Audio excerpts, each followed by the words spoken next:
حضرت اسماعیل علیہ السلام نے اپنے ابا کو گلے لگایا، ابراہیم علیہ السلام نے اسماعیل کو گلے لگایا، اس کو چوما، اس کے چہرے کو اپنے چہرے سے چمٹایا، فرمایا بیٹا آپ جیسے بیٹے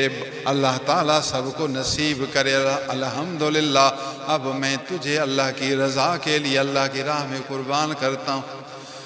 دونوں نے پیار کی وجہ سے اپنے آنکھوں سے آنسو بہائے، روئے، فبکا، دونوں روئے، ایک دوسرے کو چوما، پھر حضرت اسماعیل علیہ السلام کو لٹایا، چہرہ مبارک نیچے ہے، چھری گردن پر رکھی، اب چلا رہے ہیں، چھری کو زور دیتے ہیں مگر چھری نہیں چلتی، اے چھری چل اللہ کے حکم سے، لیکن چھری چلتی نہیں، جتنا زور دیتے ہیں چھری نہیں چلتی۔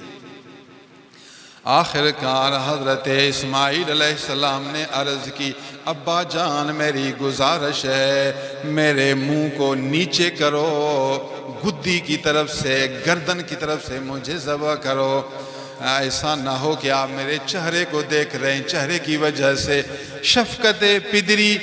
مانے ہے، شفقت پدری کی وجہ سے زور زیادہ نہیں لگتا، طاقت نہیں لگتی، اگر چہرہ نظر نہیں آئے گا اوپر سے گردن ہوگی تو زور لگے گا۔ ان کو یہ معلوم نہیں کہ اللہ کا حکم نہیں ہو رہا ہے، چھری تو چلا رہے ہیں، زور بھی دے رہے ہیں، مگر اللہ کا حکم ہو کہ چھری چلے، لیکن بظاہر ایک سبب یہ ہو سکتا تھا، تو اس سبب کے ماتحت اسماعیل علیہ السلام نے عرض کیا، ابا نے کہا بیٹا بالکل صحیح ہے، چہرہ بالکل زمین کی طرف کر دیا، اب پیچھے سے گردن ہو گئی، آواز آئی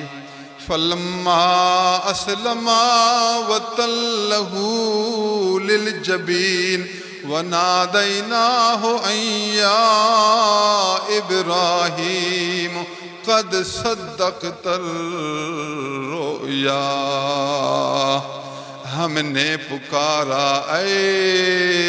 ابراہیم، بے شک آپ نے خواب کو سچا کر کے دکھایا۔ ہاں جی، اللہ کی طرف سے آواز آئے، نادیناہ ان یا ابراہیم،